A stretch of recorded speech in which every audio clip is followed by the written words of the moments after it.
Hello, this is Dr. Garcia. We're here to talk to you about Candida. In medicine, it's called candidiasis. Candida is a fungus, and it's a very common fungus. Most of us have Candida as part of our normal healthy bodies.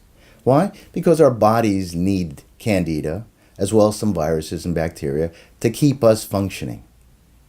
However, when this ecosystem becomes out of balance, and the Candida or the fungus levels rise, then we begin to have some dysfunctional physiology. When the levels of the needed bacteria, fungus, and viruses go severely out of balance, our body's function is compromised. How do we get Candida? Where did it come from? Most doctors, regrettably, prescribe antibiotics in excess. Antibiotics only deal with bacteria. They do nothing for Candida or a fungus. They do nothing against viruses. They only decrease the population of the susceptible bacteria.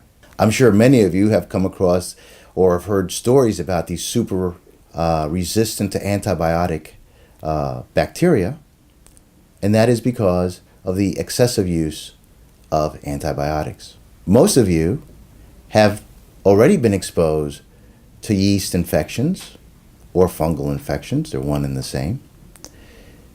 In that you've had either vaginal discharge if you're a female, or you've had jock itch if you're a guy, or if you've had athlete's foot. All these are fungal infections. They are not sorted by antibiotics.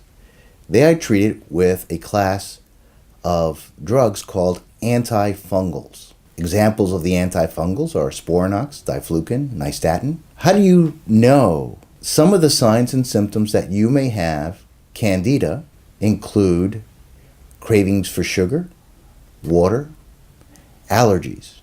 For example, my own personal experience is I developed mononucleosis when I was in medical school. I was treated with massive doses of antibiotics incorrectly because mononucleosis is not a bacterial disease. When I got home after being hospitalized, I wound up being allergic to my dog that had been with me for several years. It took me almost 6 years to identify my problem. And when I did so, my colleagues were reluctant to understand my diagnosis. Most doctors in America do not believe Candida is a serious problem. But let me try to explain to you why it is. If you buy groceries at any grocery store in America, you are getting constant exposure and you are constantly ingesting trace amounts of antibiotic. How so? Well, chickens are fed antibiotics, cattle are fed antibiotics, and fish are clean in antibiotics. The whole idea is to preserve shelf life. When you cook these meats and consume them, you also get exposed to trace antibiotics. Given enough time, most people develop candidiasis. Now, Candida has some other ramifications that we won't go into right now, and we'll do that at other videos. But for now, let's just say, when you have itchiness, when you have eyes that you kind of always are feeling that they're itchy, when your eyes itch, signs and symptoms of Candida include itchy eyes, skin rashes, black toenails, cravings for certain foods, usually sugary, bloating after a carbohydrate-laden meal such as spaghetti, white rice, desserts. So let's talk about the human intestinal tract, because it's very important. The intestinal tract requires bacteria, some viruses, and fungus to function properly. When you consume antibiotics, you're basically throwing this nice balance into disarray. As the bacterial population gets adversely affected by the consumption of antibiotics, the opportunistic yeast or fungus in your gut, remember, the yeast is a fungus, grows out of proportion. Over time, the yeast goes from your gut into your bloodstream. When it goes into your bloodstream, it compromises your immune system, and you become more reactionary to things that you normally were able to tolerate without any reaction.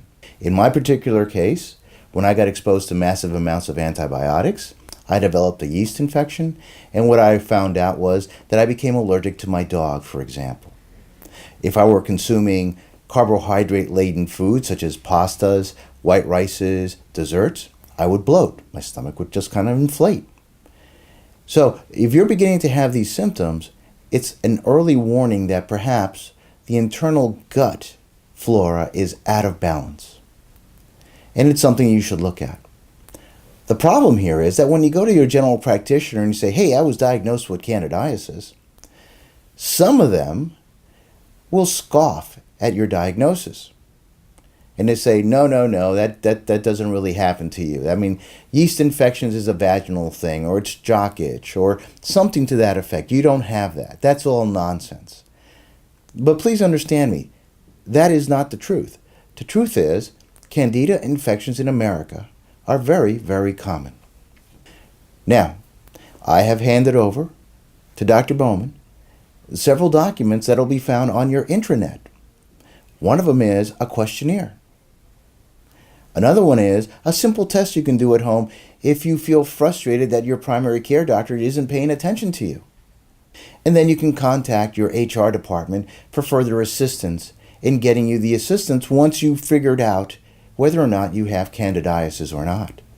And you can do it. The test is very simple. It basically requires a glass of water. You spit into it, you wait 15 minutes, you look at it. First thing in the morning, have a little glass of water, a little bit of saliva, wait 15 minutes, and see the results.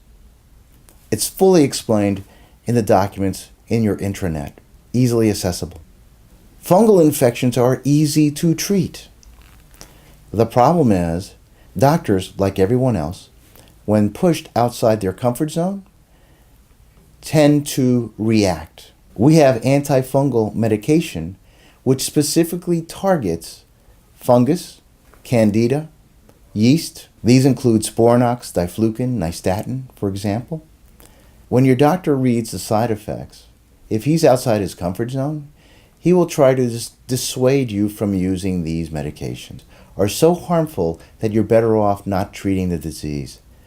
Nothing could be further from the truth. I have been treating fungus, yeast, candida for over 20 years, successfully, without ever hurting a patient.